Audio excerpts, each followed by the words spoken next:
As a teenager, I used to terrorise my neighbourhood with a game I invented called Theft and Shrubbery. What were the rules of Theft and Shrubbery? Can I first of all say my memories of this are a bit sketchy? Always handy for this game. Yeah. Well, I'm an older gentleman. They're more like just fingerprints on an abandoned handrail. Even while you poetically describe the ageing process, another part of your brain is inventing the rules of a fiction. It's Theft and Shrubbery. Yeah. It's a game that I played in my youth, in my teens, on the Lakes estate in Middlesbrough. I would probably be 14 or 15. I hope that's all the information you need.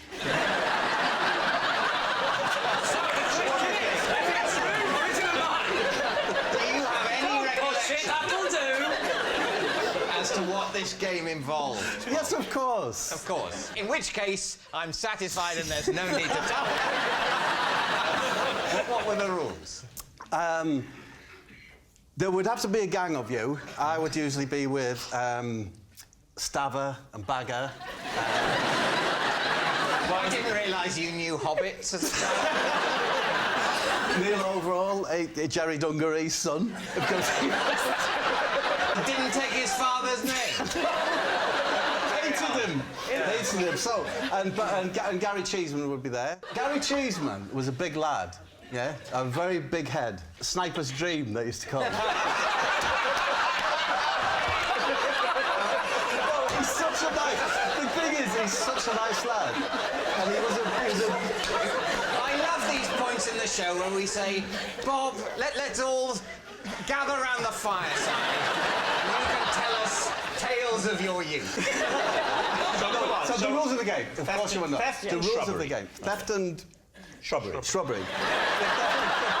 Were relatively simple. You had to creep into the back of someone's house and observe the family watching the telly or whatever they're doing, yeah? It's getting a bit sinister now, Bob. Yeah, I know. Is this at night? This is on the evening time, yeah. So the family is, as it were, backlit by the domestic lighting? It's beautiful. Yeah. And then you'd find one where the curtains were open, yeah? Go to the rear of the garden, and then you'd slowly walk towards the window. Right? Try not to disturb them, and you'd chant, increasing the volume as you went. We do beg your pardon. But we are in your garden.